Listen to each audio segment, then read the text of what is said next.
Welcome to Q Marks. इस video में बताने जा रहे हैं सैलरी मेंटेन जो होता है एम्प्लॉय का एचआर, उससे रिलेटेड कुछ चीज़ें जो नए इम्प्रूवमेंट हुए हैं उसके बारे में, और डेली अटेंडेंस कैसे मेंटेन करें, या फिर एडवांस जो सैलरी पेमेंट करते हैं वो कैसे करें, या अगर आवरली चार्ज किसी को पे करना हो तो हम कैसे करें।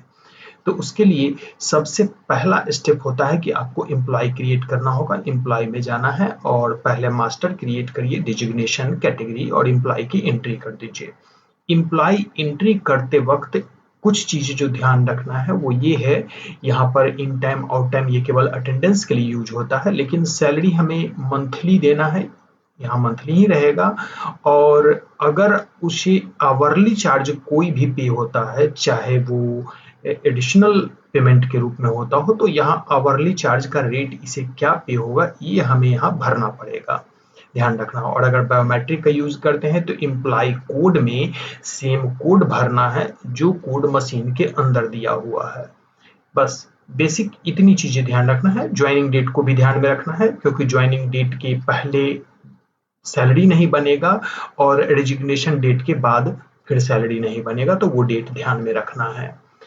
First step. सेकेंड स्टेप ये होता है कि एम्प्लॉय में जाना है और पेमेंट हेड में जाना है, और यहाँ कुछ पेमेंट हेड क्रिएट कर लेना है, जैसे एडवांस है, बेसिक सैलरी है, पीएफ अगर कटता है तो उसका, और भी कोई अगर चार्ज पे करते हैं तो उसका हेड क्रिएट करना है। और ध्यान रहे कि ओवर टाइम यानी एक्स्ट्रा आवर का अगर चार्ज पे करते हैं तो ओवर टाइम नाम से, जैसे मैंने यहाँ क्रिएट किया है, आपको क्रिएट करना पड़ेगा। ये आपके लिए खर्च है, एम्प्लॉय के लिए अर्निंग है, और जिस ऑर्डर में भी प्रिंट चाहते हो वो देना है।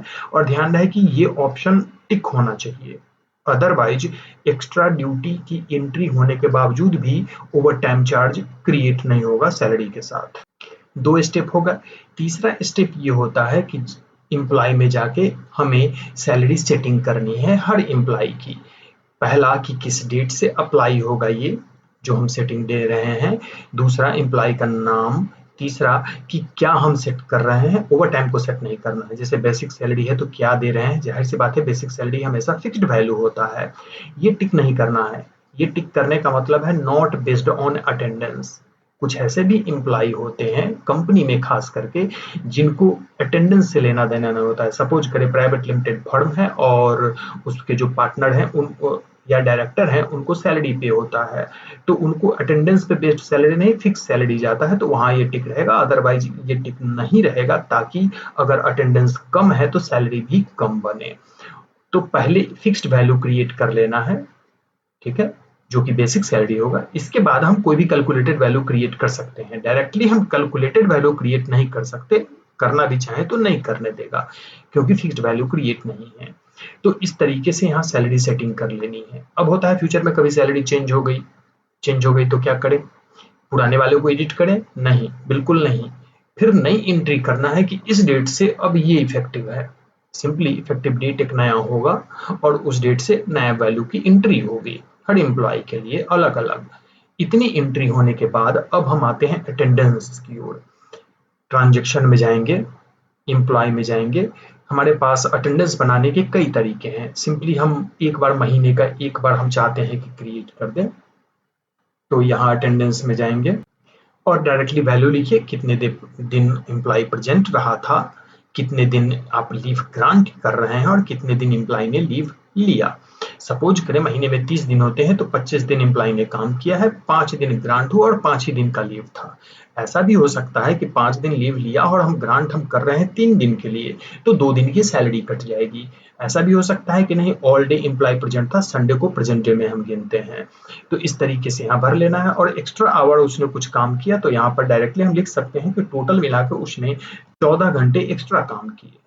एक तरीका तो ये होता है कि हम यहाँ से एक्स्ट्रा ड्यूटी डायरेक्ट भर ही दें और फिर इसके बेस पे सैलरी जनरेट हो जाए, तो ऑटोमेटिकली जो सैलरी बनेगा उसमें प्लस हो जाएगा 14 घंटे का एक्स्ट्रा चार्ज, जो भी आवरली चार्ज हमने एम्प्लॉय क्रिएट करते समय रखा था उसके आधार पे। दूसरा तरीका ये होता है कि नहीं, अटेंडेंस हमारे यहाँ डेली बनेगा, तो डेली दो तरीके से बनता है, बायोमेट्रिक से बनता हो या ऑनलाइन बनता हो, या तीसरा तरीका ये हो सकता है कि कोई एम्प्लॉय आपके यहाँ जो बैठ के डेली अटेंडेंस क्रिएट करता है, तो उसके लिए यहाँ स्टाफ डेली अटेंडेंस है, यहाँ आप आएंगे तो एब्सेंट को केवल टिक कर देना है। सपोज ये एब्सेंट था, ये एब्सेंट था और ये प्रेजेंट है तो इसको टिक नहीं करेंगे। इसका रिपोर्टिंग टाइम 8:30 में था, ये 8:30 में आ गया था सपोज करें, और इसके जाने का समय जो भी हो, जनरली 8 घंटे का शेड्यूल होता है, तो 16:30 होना चाहिए था, लेकिन इसने 19 बजे तक काम किया। जाहिर सी बात है एक्स्ट्रा आवर है, ऑटोमेटिक कंप्यूटर कैलकुलेट करेगा। उसी तरीके से इसका हम अगर करें तो ये जो है प्रेजेंट है 8 बजे, 8:30 पे। जाहिर सी बात है इसको भी जाने का वही समय होगा, लेकिन ये पहले चला गया, सपोज ये 13 बजे चला गया। तो अब कैलकुलेट कैसे करता है, जो एब्सेंट था वो तो एब्सेंट था ही, वो डे में कैलकुलेट होगा, लेकिन जितने दिन भी प्रेजेंट थे, सपोज यही एम्प्लॉय एक दिन 2 घंटे ज्यादा काम करता है और एक दिन 2 घंटे कम काम करता है, तो लॉजिक जो भी है वो 8 घंटे के हिसाब से ऑटोमेटिक एडजस्ट कर लेगा, और एडजस्ट करने के बावजूद अगर एक्स्ट्रा कुछ आवर बचता है तभी एक्स्ट्रा चार्ज में लेके जाएगा। और सेव कर देंगे। सेव करने के बाद इसका मतलब ये नहीं कि अटेंडेंस फाइनल हो चुका, एक दिन का फाइनल हुआ है, इस तरह डेली अटेंडेंस बनेगा। और जिस महीने की भी हम सैलरी बनाना चाहते हैं, अब महीने के अंत में जब भी आप सैलरी बनाने जा रहे हो, उस समय आपको क्या करना है कि एम्प्लॉय के अटेंडेंस में जाना है, सारा वैल्यू ऑटोमेटिक जो भी अटेंडेंस बना है उसके आधार पर फिल होके यहाँ आ जाएगा कि टोटल प्रेजेंट डे इतने थे, लीव ग्रांट केवल नहीं आएगा, लीव इतने दिनों का रहा और एक्स्ट्रा आवर इतना काम किया, आपको लीव कितना ग्रांट किया है ये आपको भरना पड़ेगा। ये भी आप चाहें तो नहीं भर सकते हैं, तब है कि एम्प्लॉय के लीव की एंट्री करनी पड़ेगी। तो कैलकुलेट होके आ गया, हमने देख लिया सब कुछ सही है, यहाँ पे सेव कर दिया, यानी कि अब हमारा सैलरी जनरेट होने के लिए तैयार है, यानी बेसिक अटेंडेंस तक ओके हम कर चुके हैं। तो ये हर महीने एक बार करना पड़ेगा। उसके बाद हम सैलरी जनरेट करेंगे, तो जनरेट करने के लिए एम्प्लॉय में जाना है और यहाँ पर जनरेट सैलरी का ऑप्शन है, यहाँ जनरेट सैलरी जाना है, मंथ ईयर सेलेक्ट करना है और जो भी यहाँ नाम आया उसको देख लेना है। किसी का नहीं करना है तो टिक हटा सकते हैं, लेकिन सबका करना है, चूंकि अटेंडेंस एक ही का था इसलिए एक नाम आया। अटेंडेंस में हमें ढेर सारे नाम आ रहे थे, लेकिन सैलरी बनाते समय एक ही नाम आया क्योंकि एक ही का अटेंडेंस अपडेट है।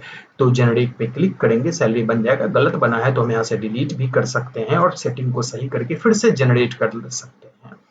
तो सिंपल ये रहा, और रिपोर्ट देखने का सारा ऑप्शन यहाँ है।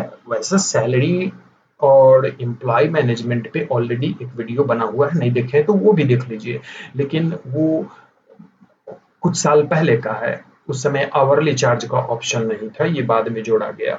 तो कुछ चीजें हम जानबूझ के यहाँ पर स्किप कर रहे हैं और जो चीजें एक्स्ट्रा थी उनको इंक्लूड करते हुए हमने बता दिया है।